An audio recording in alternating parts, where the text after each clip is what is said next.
স্ত্রী করতেন পরকিয়া, এই খবরটি স্বামী জানতে পারলো। তারপর থেকে স্বামী শুধু নজরদারির মধ্যে রয়েছিল কবে সেই পরকিয়া প্রেমিক বাসায় আসবে। একদিন তার নজর মোতাবেক সেই পরকিয়া প্রেমিক বাসায় আসে। পরবর্তীতে স্বামী সেই পরকিয়া প্রেমিককে ধরে নির্মমভাবে দুনিয়া থেকে সরিয়ে দেওয়া হয়। শুধু সরিয়েই ক্ষান্ত থাকেনি, তাকে নিয়ে গরুর গোয়াল ঘরের মাটির নিচে চাপা দেয় এবং উপর দিয়ে সিমেন্ট দিয়ে ঢালাই করে দেওয়া হয়, যাতে করে কোনো মানুষ বুঝতেই না পারে এখানে কোনো মানুষকে চাপা দেওয়া হয়েছে। তবে এইভাবেই কেটে যাচ্ছিল দীর্ঘদিন। এরপর সন্দেহ যেন বাড়তেই থাকে। সেই পরকীয়া প্রেমিকের পরিবার যখন দেখলো তার ছেলেকে খুঁজে পাওয়া যাচ্ছে না, তার ছেলে নাকি মুন্নি নামে একটি মেয়ের কাছে টাকা পেত, সেই টাকা আনতে গিয়েই আর বাসায় ফিরে আসেনি। এই সন্দেহের জের ধরে থানার মধ্যে অভিযোগ করার পর শুরু হয় পুলিশি তদন্ত। এর পরবর্তীতে মুন্নির জামাইকে তদন্ত করে আইন শৃঙ্খলা বাহিনী গ্রেপ্তার করে।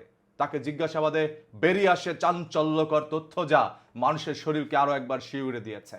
সেই মুন্নির স্বামীকে নিয়ে আসলো তার বাসায় তদন্ত করতে। এক পর্যায়ে সরাসরি দেখতে পারলো গোয়াল ঘরের মাটির নিচে চাপা দিয়ে রেখেছিল সেই ইকবাল নামক পরকীয়া প্রেমিককে।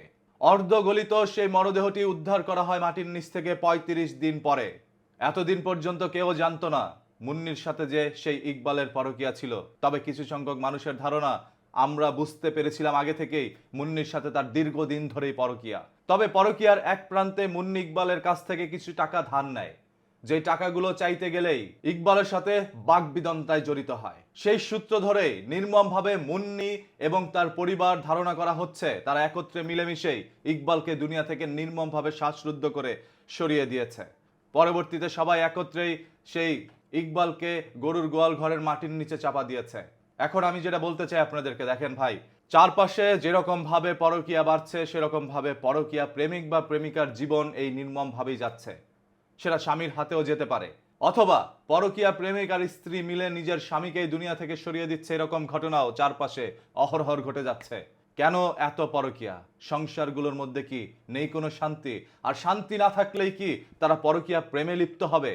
আমরা তো শুনেছি অতীতে শান্তির মা অনেকদিন আগেই দুনিয়া ত্যাগ করেছে, তারপরও সংসারের মধ্যে কোনোদিন ভাঙন হয় নাই। তবে আজ কেন কথায় কথায় হচ্ছে ডিভোর্স? আজ কেন কথায় কথায় স্বামী স্ত্রীকে ছেড়ে চলে যায়, স্ত্রী স্বামীকে ছেড়ে চলে যায়?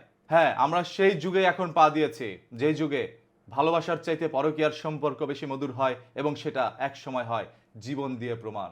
এই ঘটনাটি ঘটে গিয়েছে বেনাপোলের উপজেলার সারসার বসতপুর গ্রামে। নিহত ইকবাল কবির পটুয়াখালী ইউনিয়নের দক্ষিণ বারোপোতা গ্রামের আব্দুল রশিদের ছেলে। আপনারা এর শেষ ব্যাখ্যা কি দিতে পারেন? প্রশ্ন এখন আপনাদের কাছে, কি কারণে হচ্ছে প্রতিনিয়ত এরকম পরকীয়া? কিভাবে থামাবেন এই পরকীয়া?